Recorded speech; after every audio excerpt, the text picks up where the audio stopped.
but you know, who gives a fuck? But you know who would not, like, because I was thinking about it, somebody that wouldn't bounce back from shit if they were in this time with social media and the media and shit like that, Bobby Brown.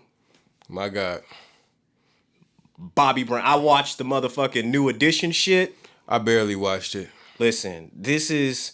They need to just call it making a crackhead. Like, yo, I want to know, because I just seen a clip with this nigga dancing on stage, dropping his 8-ball, like, 8-ball of crack. That nigga was smoking that New Edition. But, did this nigga, did they have that in the movie? Did they have him, every little step I take, oh shit, my fucking crack.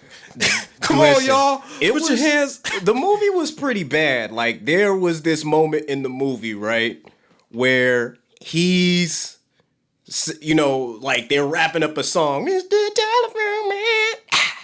And, they do their shit, and, they end it in a dramatic fashion. Bobby Brown blatantly, and this is in front of thousands of kids, right? Thousands of screaming fans, right? The group has ended the song. Well, they kids at this time because it's Mr. Telephone Man time. But they're a little older. They're like young adults. They're like 19, 17. maybe. 17.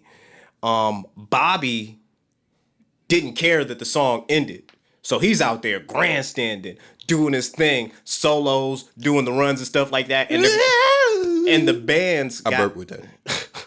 But the band's got their back turned. You know what I mean? And they're talking amongst themselves like, yo, this nigga Bobby, man, I'm fucking tight. This nigga always doing this shit. And basically they cut the song short and they go into the next song because Bobby's still doing his thing. He's out there for like 3 minutes. They go into the next song and Bobby's like, man, fuck that. This is my group. This is the last time y'all see me with New Edition. Runs off the stage, comes back on the stage in like this red silk robe.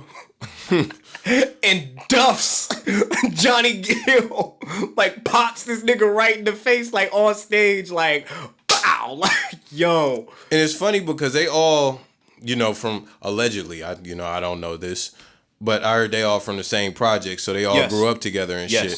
Yes. So it's like when you grow up with a nigga, like you might have those scuffles, you might have those fights, and y'all be cool after it, and you still might have some disdain for him, but it's like it's your brother. So, but when you add drugs to the mix, and that's what it was, like Cats was, for the most part, they had their differences, but you got to remember, like, they were young. They were like 10, 11, 12 coming together as a group. These cats was literally like the 80s. So they had been almost 9, 10 years before that moment I just described.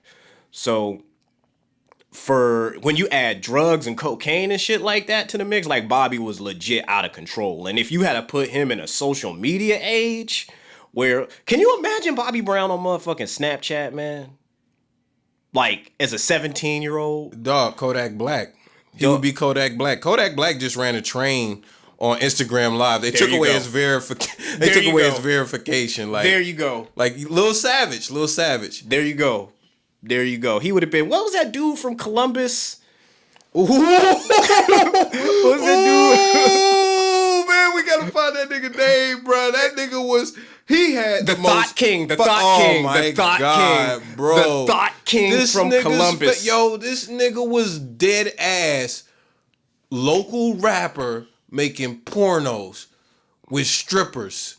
Like, music video porno stories with strippers and just pillhead bitches, man. He got the wrong 16-year-old, blackmailed her into motherfucking doing a booty video and shit like that. That might work with them burnt out strippers, but my nigga, she has a mom that cares about her. So, you fucked up, my nigga, and you in jail. It wasn't even that. And see, y'all women, this is me putting on my woke hat. You know what I mean? Y'all young women, y'all young ladies, y'all gotta watch yourself. Because the way he was luring these young women in, he was luring them in with the thoughts of them being famous and them being a model. And he was, I've got this modeling gig for you. I'm gonna say and then this. when you show up, all there is there's no modeling agency. It's just his nigga. It's just him, some drugs, some pills, and some liquor. Yo, real quick, very quickly, before I get into what I'm about to say about that, Shout out to all my niggas who done finesse some pussy off fake record deals, off motherfucking, oh yeah, we gonna build your model portfolio, we gonna do a naked photo shoot, you know, oh yeah, I'm gonna put you on a track, yeah, we gonna get Chief Keef on this track. All that type of shit. Shout out to all y'all niggas that done finesse